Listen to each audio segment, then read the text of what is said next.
दे देती हूँ आप लोगों को रीड, ठीक है?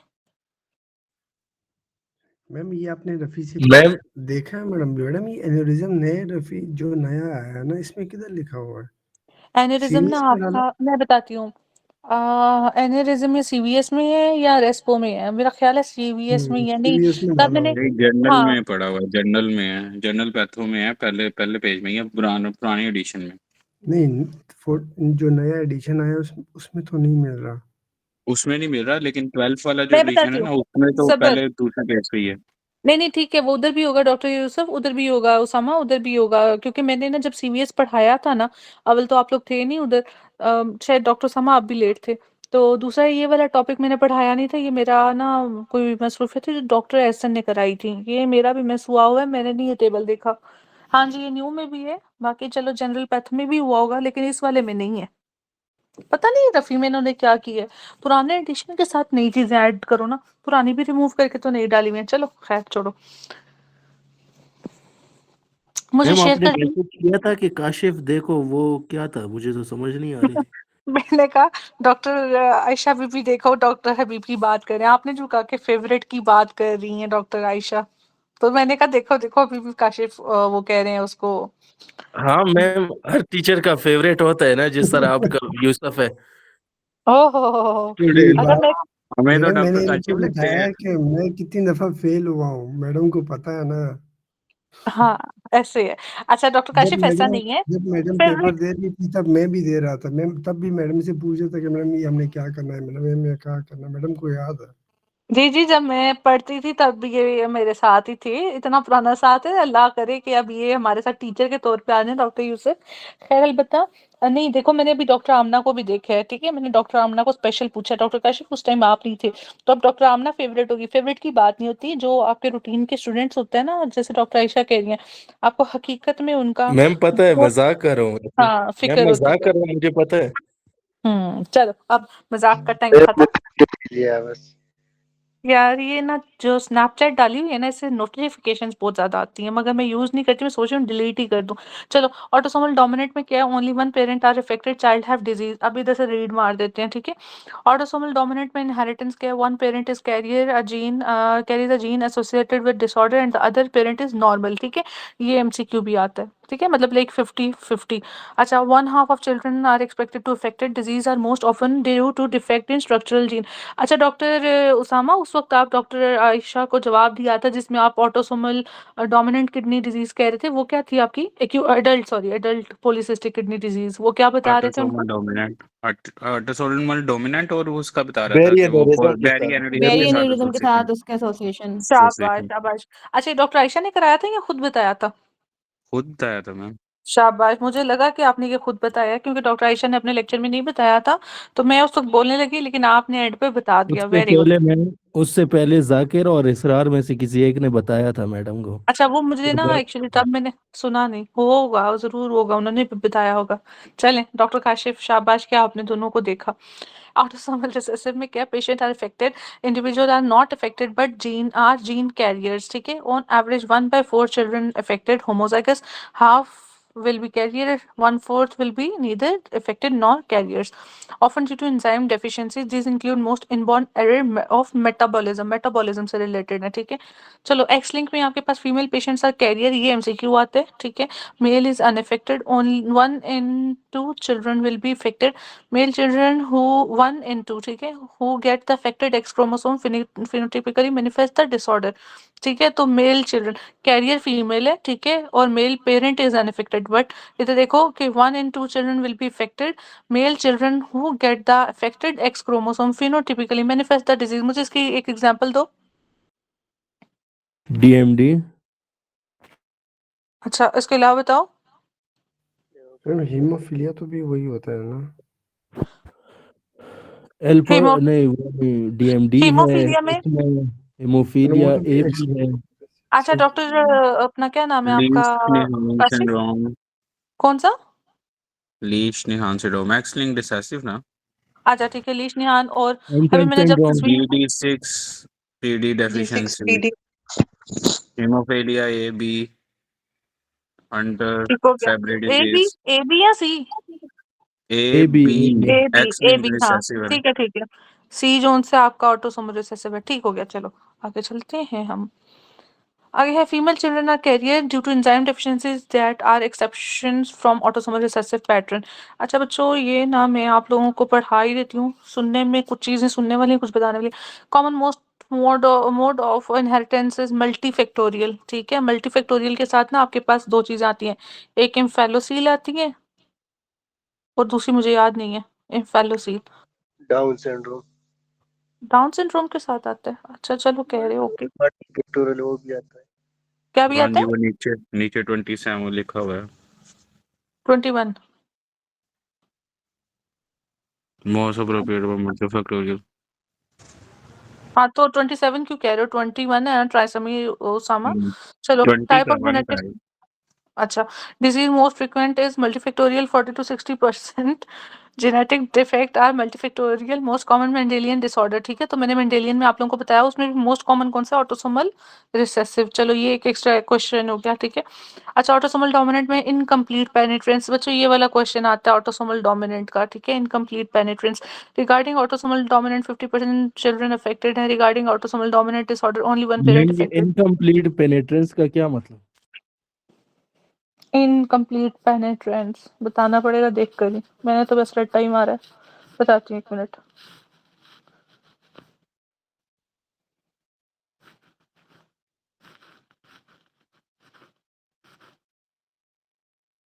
किसी को कोई आइडिया तो बता दो, उतनी देर जितनी देर तक मैं बता रही हूँ। मुझे तो लगता है मैम हाफ जीन आएगी तो वो काम दिखा देगी अपना। वो इलील की कोई बात है जो हाँ कम्प्लीटली माइग्रेट वही वाली। कि हम्म। हाँ को इफेक्ट करेगी।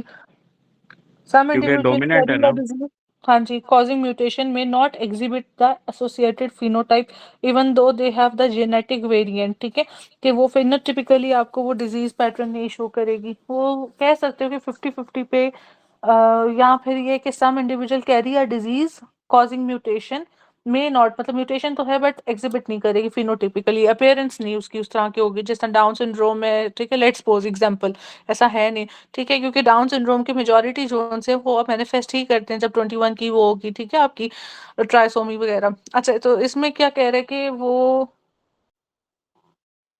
हाँ तो इसमें वो कह रहे हैं कि वो बेसिकली मैनिफेस्ट नहीं करेगा, फिजिकली उसके अपेयरेंस नहीं आएगी उस सिंड्रोम जैसी, ये मतलब है। अच्छा चलो, 50% children will be affected, only one parent will be affected, child is suffering. ठीक है, ऑटोसोमल डोमिनेंट में क्या है कि आपके पास हेट्रोजाइगस इज अफेक्टेड, तो बेसिकली हेट्रोजाइगस जोन से आपको डिजीज मैनिफेस्ट करेगा। 50% show disease, 50% normal autosomal dominant है। ठीक है, इनकम्प्लीट पेनिट्रेंस नीचे आ गया। अब ट्रेट में क्या है? The offspring of the affected parents have 50% chance of developing disease and there is no career.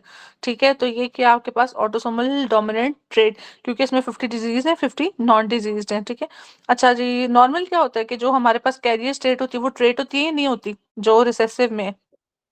Create होता है। ठीक है, हाँ जी, तो ये इधर ट्रेट को वो कह रहे हैं कि जो आपके पास 50% डिजीज होंगे, ठीक है, developing disease and there is no carrier, तो उसको आप ऑटोसोमल डोमिनेंट ट्रेट कहोगे। नीचे वो माइनर का उसने बताया हुआ है, sorry minor carrier like recessive का। ठीक है, एक्स लिंक रिसेसिव अब बात कर दो, अब ऑटोसोमल रिसेसिव की बात कर रहा हूँ ऊपर। ठीक है, अच्छा जी, blood disease, which blood disease a mother can pass only to son if she is carrier is haemophilia. अच्छा बच्चों, ये बताओ मुझे कि हाँ, जो मदर से डिजीज पास होती है वो किसके थ्रू होती है? RNA, protein, DNA? RNA RNA RNA ma'am. है। माइटोकॉन्ड्रिया नहीं आएगा मैम इसमें? मैंने माइटोकॉन्ड्रिया मैटरनल तो बोला ही नहीं, माइटोकॉन्ड्रिया, मैंने तो आरएनए और डीएनए बोला, तो ये आरएनए में कौन है? मैटरनल डीएनए डीएनए डीएनए से होगी मैम। Maternal DNA. हमारी दो, एक खवातीन साहिबा और एक खातून, मतलब मर्द साहब। ये ठीक करो बच्चों, डीएनए है, और यहाँ डीएनए नहीं है दिया तो माइटोकॉन्ड्रिया, डाई डीएनए ही होता है ना। अच्छा चलो, pregnant female carrier of haemophilia considering it ma'am x इसके लिंक्ड सारे रिसेसिव। एक्चुअली मैटरनल उसके साथ है ना मैडम। हाँ जी, मैटरनल के साथ है। हम्म। हाँ जी, अच्छा, प्रेग्नेंट फीमेल है कैरियर ऑफ हीमोफीलिया, ठीक है, considering it as X link recessive, which information will be the most beneficial on chronic village sampling, that is cytogenetic abnormalities। अगले दिनों भी हमने जो किया था कि डाउन सिंड्रोम में क्या करते हो, तो साइटोजेनेटिक आप करते हो एनालिसिस। ठीक है, तो ये देखो इसके साथ हीमोफीलिया के साथ क्या करोगे, सीवीएस पे आप साइटोजेनेटिक एब्नॉर्मलिटीज, चलो इधर ये भी कर लो, कैम कॉर्ड, ठीक है। तो क्या था आपके पास, कोरियोनिक विले सैम्पलिंग, आगे एमनियोसिंथेसिस, ठीक है, एम कैम का एम, ठीक है, और कॉर्डोसिंथेसिस, ठीक है। ये करते हो आप एनोमलीज वगैरह सिंड्रोम्स को डिटेक्ट करने के लिए। सीवीएस आप करते हो 11 वीक पे, एमनियोसिंथेसिस 15 वीक पे, कॉर्डोसिंथेसिस 20 वीक पे, ठीक है। अच्छा, जो आपके पास एक कॉन्ट्राइंडिकेशन है एमनियोसिंथेसिस की, that is less than 10 week, ठीक है। ये एनामलीज वगैरह के लिए करते हो। एक अब इसका परसेंटेज आता है, परसेंटेज किसी को याद है, मुझे नहीं याद, वो 2% है ऐसे, 3%, 5% ऐसे करके, किसी को याद है?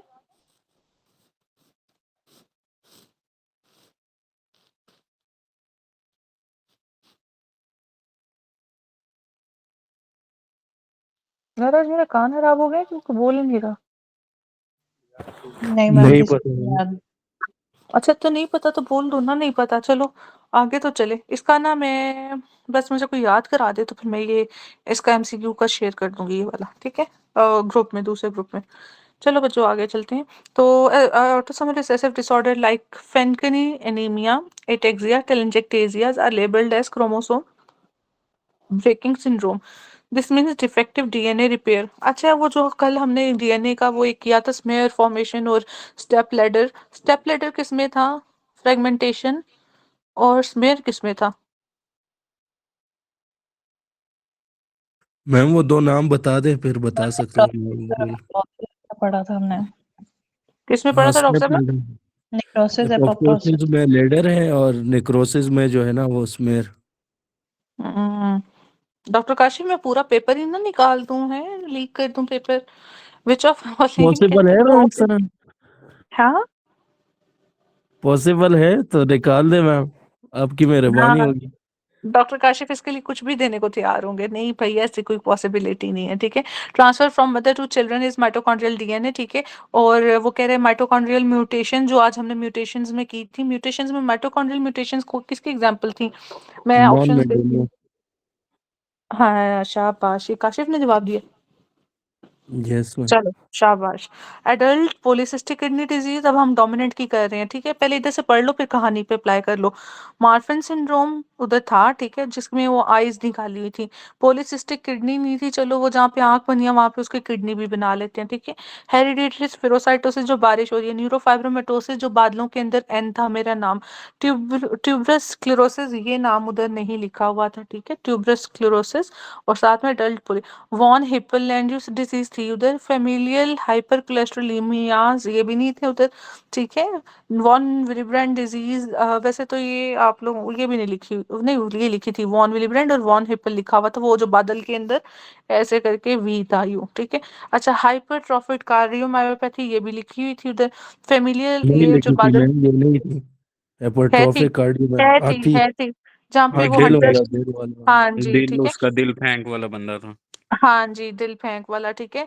तो है हैंग वाला फेमिलियल, शेर देख के उसका दिल निकल गया था। हाँ जिस तरह भी करना है, ठीक है। अच्छा, और वो ट्यूबर्स के ऊपर चल रहा था, तो ट्यूबरस स्क्लेरोसिस कर लो, किडनी भी थी उसकी बनी हुई, ठीक है। कोलेस्ट्रॉल भरा हुआ था ठीक है, खून के अंदर, दिल, इसीलिए हाइपर कार्डियोमायोपैथी होगी। फेमिलियल एडिनोमेटस पोलिपोसिस, मायोटोनिक डिस्ट्रोफी, ठीक है, एकॉन्ड्रोप्लेजिया और राइटोनोब्लास्टोमा। तो सारी डिजीजेस हो गई चार, बस सेपरेट याद कर लो। Autosomal recessive includes inborn error of metabolism like lysosomal and glycogen storage diseases. इसमें भी दो डिजीजेस बेसिकली नहीं होती हैं आपके पास ना, वो बाद में करते हैं, जैसे ये फैब्रिज और साथ में लीश-न्यान सिंड्रोम, इस तरह की ना, और ये G6PD, ठीक है, ये आपके पास ऑटोसोमल रिसेसिव नहीं है, ठीक है। तो ये एमसीक्यू इसके साथ आ जाता है, वो कॉमन नहीं पूछता, वो जो कॉमन नहीं है ना वो पूछता है, ठीक है। जैसे डॉक्टर काशिफ स्पेशल है ना, ठीक है। Disease include cystic fibrosis, thalassaemia, Wilson's disease, alpha 1 antitrypsin, ये सब लिखे हुए थे उधर। एक्स-लिंक्ड डिजीज में आपके पास अब बेसिकली रिसेसिव और डोमिनेंट दोनों आती हैं, ठीक है। Males always case never carriers, female always carriers never case, ठीक है। Female living down town G got haemophilia. तो अब इसने लिखा हुआ है कि हंटर हंटर से हंटर सिंड्रोम, एफ से फीमेल से फैब्रीज डिजीज, ठीक है, एल से लिवर से लीशनियन सिंड्रोम, डाउन से डिशन मसल डिस्ट्रॉफी और गॉड से G6PD और ए से हीमोफीलिया ए। ठीक है, अभी जिस तरह याद रहे आप लोग इसको याद कर लो। वैसे वो पिक्चर के अंदर भी अच्छी थी लेकिन उसके अंदर ये सब कुछ नहीं थी, उसमें हंटर था, डिशन थी, हीमोफीलिया था, G6PD थी, सिर्फ फैब्रीज और लीशनियन नहीं था उसमें। Single gene autosomal dominant is a chondroplasia, ये मैं पूछती हूँ, ये इजी है आप लोगों के। मुझे बच्चों बुक्स बंद कर दो और जल्दी से आप लोगों ने जवाब देना है, ठीक है? Okay, single gene autosomal dominant is चलो एक कॉन्ट्रोप्लेजिया दी है। बॉय है small upper and lower limb. बच्चों ये जब भी एक छोटे बड़े लिम्ब की बात करेगा ना ट्रंक के साथ, तो ये किसकी बात करेगा? एक Chondroplasia. एक chondroplasia, that is autosomal autosomal dominant Autosomal okay dominant. Okay. Colonic carcinoma is autosomal dominant और रिसेसिव, वो फैप के साथ जो आता है, डोमिनेंट ठीक है, okay. Retinoblastoma is dominant autosomal cystic fibrosis is autosomal dominant recessive haemo है, हाँ ठीक है ठीक है ओके।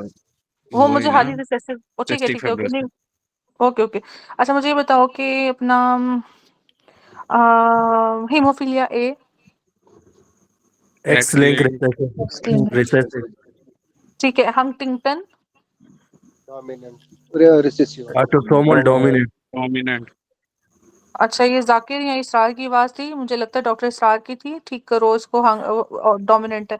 चलो, most common muscular dystrophies DMD muscular dystrophy X link और रिसेसिव उसकी, शाबाश शाबाश शाबाश, मेरी करने से पहले ही बता दिया उसने, ये तो सब आप लोगों ने कर लिया।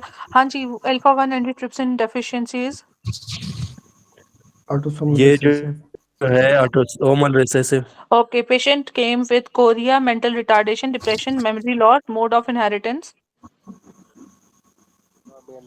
ये हंटिंगटन डिज हाँ जी एक्स लिंक हंटिंग, नहीं ऑटोसोमल डोमिनेंट हाँ जी डॉक्टर इसरार आपकी आवाज आती है मगर बहुत दूर से आती है और पूरी नहीं आती। चलो, वो कहते हैं जी childhood retinoblastoma is, autosomal dominant dominant ठीक है। Hereditary spherocytosis, autosomal dominant adenomatous polyposis, AD G6PD, dominant ये रिसेसिव जो है एक्स लिंक रिसेसिव रिसेसिव ठीक है। और एल्पर्ट सिंड्रोम, ये जो हाँ है ना ये एक्स X लिंक dominant है। डोमिनेंट एक्स लिंक डोमिनेंट शाबाश शाबाश शाबाश शाबाश शाबाश। मैं कह रही हूँ चिड़ी उड़ी, कह रहे हैं उड़ी, कवा उड़ा उड़ा इस वक्त वो फीलिंग आ रही है। चलो ठीक है, ये सब आप लोगों को आता है माशाल्लाह से। चलो टीपीएन, चलो बच्चों ये आप लोगों को आती है और मैं जल्दी से बता देती हूँ। Which of following is common complication, अगले दिन आप लोगों ने बताया हाइपरग्लाइसीमिया। पेशेंट है टीपीएन पे पर तो कौन सी बेसिकली उसको डेफिशिएंसी होगी, अपना विटामिन के की डेफिशिएंसी। ठीक है, TPN contraindicated, uncontrolled is greater then liver is greater then diabetes mellitus. Nutrition requirement of body includes fat protein and carb, इसे कहते हैं बैलेंस। ठीक है, और कितनी कितनी परसेंटेज में बच्चों, मुझे कोई परसेंटेज तो कराओ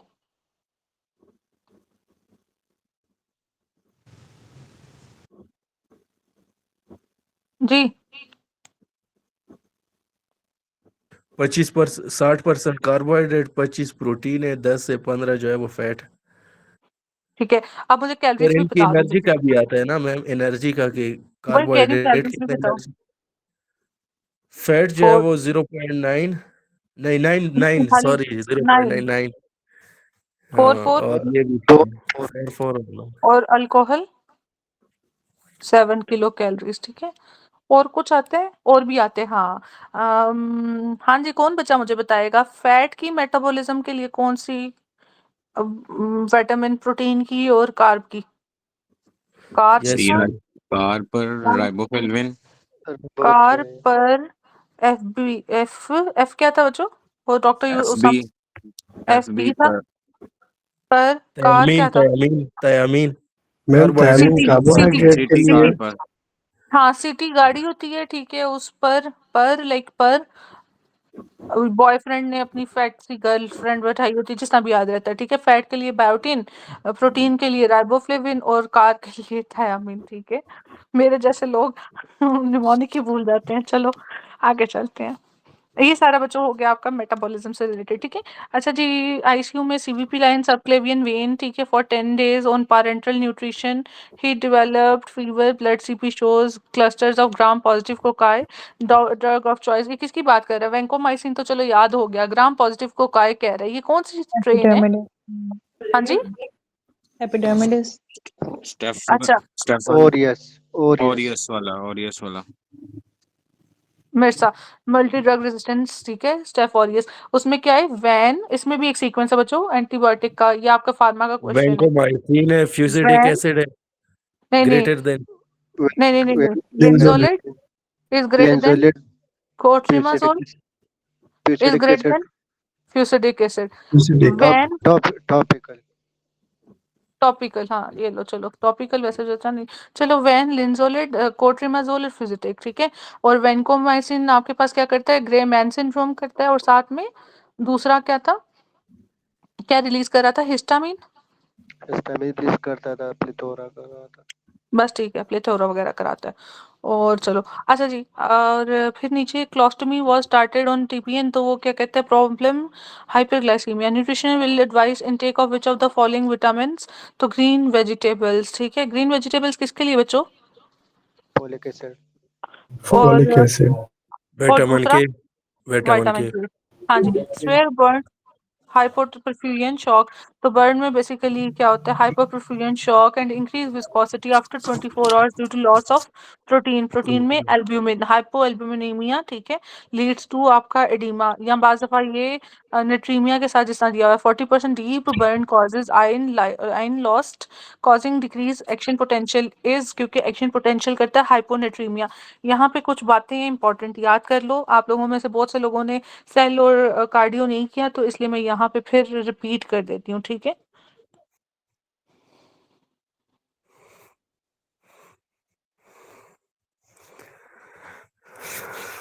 ये देखो बच्चों, ये आपके पास लेट्स सपोज एक्शन पोटेंशियल है, ठीक है। अगर तो ये एम्पलीट्यूड है, लेट्स सपोज ये -90 से 30 तक जाता है, लेट्स सपोज, ठीक है। तो ये जो एक्शन पोटेंशियल की हाइट है, अगर ये 20 तक रह जाती है और ये कम हो जाती है, तो ये जो एक्शन पोटेंशियल की हाइट है ना, ये वाली, ठीक है, जिसे कहते हैं एम्पलीट्यूड हाइट, ये किसकी वजह से होती है? सोडियम की वजह से, ठीक है। Hyponatremia. हाँ जी, सोडियम और हाइट का डायरेक्ट रिलेशन है, ठीक है, ये हो गया। अच्छा, दूसरी चीज है कि एक्शन पोटेंशियल मेर है ना, ठीक है, जैसे हम कहते हैं कि आपकी एक्शन पोटेंशियल को जो रेस्टिंग मेम्ब्रेन पोटेंशियल, ठीक है, जब आपकी रेस्टिंग मेम्ब्रेन पोटेंशियल है, इसके साथ कौन है? पोटाशियम। Potassium. अच्छा, Efflux. एक सोडियम पोटेशियम पंप होता है, और एक पोटेशियम के साथ आता है। एक होता है जो मेंटेन करता है, और दूसरा होता है कि जो इसके साथ एक्टिविटी है। पोटेशियम मेंटेन करता है या इसके साथ एक्टिविटी करता है? क्या होता है? एक्टिविटी कर Maintain करता है ना madam. Sodium potassium pump maintain करता है। मेंटेन का doctor Usama Potassium confirm maintain है? करता है. पोटेशियम मेंटेन करता है, मुझे लगता है ये कंफर्म है डॉक्टर उसामा आपको? मैम मेरा तो ख्याल यही है। नहीं मैम सोडियम इनफ्लक्स और पोटाशियम इफ्लक्स की वजह से है, तो ये रेस्टिंग जो है वो हाँ पोटाशियम जी मैम, इनफ्लक्स यही इनफ्लक्स की वजह से सही होता है, है। ठीक है। अचीव्ड रेस्टिंग मेम्ब्रेन पोटेंशियल हाँ अचीव्ड बाय पोटेशियम इफ्लक्स और हाँ मेंटेन्ड हाँ, by sodium potassium actually ATPase बिल्कुल पंप। बिल्कुल बिल्कुल बिल्कुल, मेंटेन बाय ये है, अचीव्ड बाय पोटेशियम है, अचीव्ड बाय पोटेशियम है, maintain by sodium potassium pump है, ठीक है। अच्छा, तो जब रेस्टिंग मेम्ब्रेन पोटेंशियल की बात करेगा तो फिर ये एक्शन पोटेंशियल की हाइट के साथ ये, और अब आती है एक्साइटेबिलिटी के साथ, तो कैल्शियम के साथ इसका क्या होगा? Plateau. इनडायरेक्ट रिलेशन होगा, ठीक है। मतलब वो कहेगा हाइपर एक्साइटेबिलिटी है, तो फिर आपका कैल्शियम का डिक्रीज लेवल होगा, ठीक है। मैम इसी के ये साथ आता है, ये जी मैम, कैल्शियम ऐसा मेरे ही ख्याल है। से सोडियम चैनल को वो करता है ना मैडम, मास. किसकी बात कर रहे हो डॉक्टर? अब एक्शन पोटेंशियल भी तो डिफरेंट है ना सबके। जैसे आपके न्यूरॉन्स हैं, जैसे आपके ऐसे एवी नोड्स वगैरह हैं, ठीक है, ऐसे का अलग है और बाकी हार्ट का अलग है। डिपेंड करता है कि किधर कैल्शियम है किधर पोटेशियम है। फिर आपके जो ऑर्गन ऑफ कॉर्टाई है, ठीक है, जहाँ पे पोटेशियम के साथ एसोसिएशन है, ठीक है, तो वो डिफरेंट है सबके लिए। अच्छा चलो, ये ना कुछ इंपॉर्टेंट क्वेश्चंस थे इसके। तो इधर से आपका हो गया ये वाला। चलो बच्चों, इन अच्छा 40% बर्न से भी मुझे याद आ गया, फिर इसलिए मेरा लेक्चर इतना लंबा हो जाता है। First degree, second degree, third degree. Third degree में आपके पास क्यूटेनियस वाटर लॉस और इलेक्ट्रोलाइट लॉस होता है। सेकंड डिग्री में आपके पास बुलेस होते हैं, जो कि उसमें क्लियर फ्लूइड होता है, जिसे हम सीरस फ्लूइड कहते हैं, ठीक है। और फर्स्ट डिग्री जस्ट हल्का सा जैसे वो होता है, ठीक है, बर्न। और इसमें प्रोटीन वगैरह का लॉस होता है। डीआईसीज को जो इसके साथ एसोसिएशन होती है कि डीआईसीज को क्या करता है, हॉलमार्क टाइप का बेसिकली, कि वो डेंजरस साइन है, इस तरह से समझ लो। हाइपर परमिएबिलिटी, जो हाइपर परफ्यूजन हो जाती है। और वेसल्स की क्या हो जाती है, वेसल्स कंस्ट्रिक्ट करती हैं, डायलेट करती हैं, डायलेट परमिएबिलिटी इंक्रीज। हाँ जी, ठीक है। अच्छा जी, इन बर्न विच प्रोटीन कम्स, तो एल्ब्यूमिन। हाँ, ये भी एक इम्पोर्टेंट है। जो नॉर्मल हम लोग है ना, इनमें कॉन्ट्रेक्चर्स होंगे। जो दूसरे वाले हैं ना, काले लोग हैं, ठीक है, उसमें कीलोइड है, ठीक है। कीलोइड उसकी कॉम्प्लिकेशन है बर्न की। जबकि जो नॉर्मल है उनकी कॉन्ट्रेक्चर, ये भी थर्ड डिग्री में आते हैं। मेटाबॉलिक डिरेंजमेंट क्या हो गई, हाइपोनेट्रीमिया, मैम ठीक है। आकाश कह रहे हैं कि ये डिग्री जो है वो रिपीट करे, फर्स्ट सेकंड थर्ड। अच्छा ओके। फर्स्ट में जस्ट जैसे हल्की सी चेयरिंग ऑफ द स्किन होती है ना, लाइक जस्ट सुपरफिशियल स्किन की हल्की सी। सेकंड डिग्री में ना रेडनेस होता है। हाँ, रेडनेस होता है, ठीक है। तो जो सेकंड डिग्री है ना, उसमें बुलाव बन जाएगा, उसके अंदर फ्लूइड हो जाएगा, ठीक है। थर्ड डिग्री क्या होगा, थर्ड डिग्री में ना आपके पास क्यूटेनियस वाटर लॉस, डीप होता है ये बर्न, ठीक है। क्यूटेनियस वाटर लॉस हो जाता है उसमें, ठीक है। साथ इलेक्ट्रोलाइट इम्बैलेंस होते हैं, ठीक है। और जो इसकी कॉम्प्लिकेशन है ना, उसमें आपके पास कॉन्ट्रेक्चर्स हैं, जिसमें जी प्लास्टिक, पता नहीं कौन सी प्लास्टिक करते हो, डिपेंड करता है बर्न की स्वेरिटी कि कितना कॉन्ट्रेक्चर एरिया, फिर आप उसमें स्किन ग्राफ्टिंग करते हो, ठीक है। स्किन के ऊपर से उतार के किसी पे, तो उस तरह से, ठीक है। अच्छा, न्यूट्रिशनल असेसमेंट में albumin increase viscosity due to burn due to loss of protein, ठीक है। ये वाला एक एक्स्ट्रा पॉइंट है विस्कोसिटी के साथ। अ पेशेंट है विद 40% बर्न है, इंजरी डेवलप एडीमा। एडीमा हो गया, cause of oedema will be hypoalbuminaemia, ठीक है। Cause of burn in skin graft in which skin graft not needed, ठीक है, डिसाइड्स ऑन। तो बेसिकली करना है ग्राफ्ट या नहीं करना, स्किन अपेंडेजेस के ऊपर डिपेंड करता है। अभी मैंने बताया कि ग्राफ्टिंग करते हो आपने, स्किन अपेंडेजेस नेल हेयर्स, ये वो सारी कुछ ये होती हैं स्किन अपेंडेजेस ना। अच्छा, एथलीट है, थर्ड डिग्री बर्न है, कॉम्प्लिकेशन है कॉन्ट्रेक्चर। और इधर ही ब्लैक एथलीट लिखा होता है, तो फिर क्या करते बच्चों आप लोग? इलॉइड। इलाइट। शाबाश। अच्छा जी, burn patient fever hypotension bleeding diathesis है, डायग्नोसिस है डीआईसी। इसका स्पेसिफिक कौन सा है? डीआईसी। डीआईसी। नहीं, मार्कर डीआईसी का। Fever D fibrin. Fibrin D क्या है? Degraded. Dimer. D dimer. Degradation fibre. हाँ, D dimers fibrin degradation product वाली, ठीक है। बर्न पेशेंट है, सिनेरियो है, ठीक है, correction of hypokalaemia, IV potassium is given, potassium enter the cell through sodium potassium pump, ठीक है।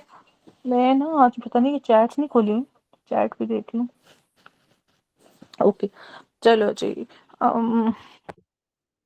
एल्ब्यूमिन डेफिशिएंसी के साथ आ गया, नीचे आपका आ गया एल्ब्यूमिन डेफिशिएंसी, फिर कैपिलरी परमेबिलिटी बढ़ जाएगी बर्न में। हाँ जी, ये लिखा हुआ है टेम्परेचर है hot and burning sensation of skin is felt at कितना 45 डिग्री। तो जब आपको हॉट बर्निंग सेंसेशन 36 38 पे नहीं, 45 पे। और मुझे ये बताओ कि इस पे कौन से रिसेप्टर्स एक्टिवेट होंगे, कौन सा सी। स्टिमुलस? हाँ, सी पावर। सी पावर। अच्छा, ओके। और नोसिसेप्टर। नोसिसेप्टर, नॉक्शियस स्टिमुलस, और सी कह रहे हो, सी किसके लिए होता है? पी एच एनेस्थीजिया, ठीक है। पी में बेसिकली आपके पास पेन है, एच से हाइपोक्सिया, ए से एनेस्थीसिया है, ठीक है। तो पी का जो आपके पास सीक्वेंस है, जब भी पेन होगा तो कौन से फाइबर्स आपके वो होंगे, एक्टिवेट होंगे? तो पी का सीक्वेंस है ए बी सी, सी। ठीक है। एनेस्थीसिया का सी बी ए। ए और एच का है आपका बी ए बीसी है सी। बी सी है नहीं, बी ए सी। हाँ B A B C. BC उठा दोगे बाकी सारा सेम रहेगा, ठीक है। बी को डालो, ए सी वैसे ही रहेगा बैक, ठीक है। तो एच क्या है मैम? हाइपोक्सिया, हाइपोक्सिया में कौन से फाइबर्स स्टिमुलेट होंगे? सबसे पहले ये अपना बी, फिर ए, फिर सी, ठीक है। ये फाइबर्स क्या क्या होते हैं ये हम बाद में पढ़ेंगे, ठीक है। फास्ट पेन, स्लो पेन, ठीक है। एनेस्थीसिया वाले सिंपैथेटिक, पैरासिम्पैथेटिक, ये हम न्यूरो में पढ़ेंगे, ठीक है। पढ़ाने को भी पढ़ा दूं लेकिन मेरे पास अपना बड़ा काम है बच्चों। अच्छा चलो, the most common non bacterial opportunistic organism, opportunistic जो होस्ट और जो आपका वो है ना ऑर्गेनिज्म, उसके दरमियान एक बेनिफिशियल के ना छेड़ता है ना तंग करता है, ऐसे ना म्यूचुअलिज्म और ये वो। तो opportunistic organism recovered from burns is, तो बर्न्स में कैंडिडा। इसी तरह वो कहते हैं कि प्रेगनेंसी में मोस्ट कॉमन ऑर्गेनिज्म कौन सा होगा? कैंडिडा, ठीक है। इवन HIV पेशेंट्स में कैंडिडा, डायबिटिक में कैंडिडा। मैडम जितने भी इम्यूनिटी हमारी वीक होगी उधर कैंडिडा है। हाँ जी, और इसके ट्रीटमेंट में बाज़ निल्स्टेटिन दिए होते हैं, बाज़ माइकोनाजोल दिया होता है, ठीक है। अच्छा DIC भी हमने पढ़ लिया। नीचे skin burn prevention of contraction is by glucocorticoids. Ketamine is used as anesthesia in repeated dressing of burned patient because it has profound analgesic effect, ठीक है। तो anesthetic effect के लिए रहने दो। यंग चाइल्ड है हिस्ट्री। अच्छा मुझे एक बता ही दो, एक ड्रग होता है उसमें क्या होता है कि ये वीक एनाल्जेसिक है तो एनेस्थेटिक स्ट्रॉन्ग है, वो कौन सा है? केटामाइन। अच्छा ठीक हो गया, ये तो अभी 10 नहीं यूज हो गया। हेलोथिन क्या करता है बच्चों?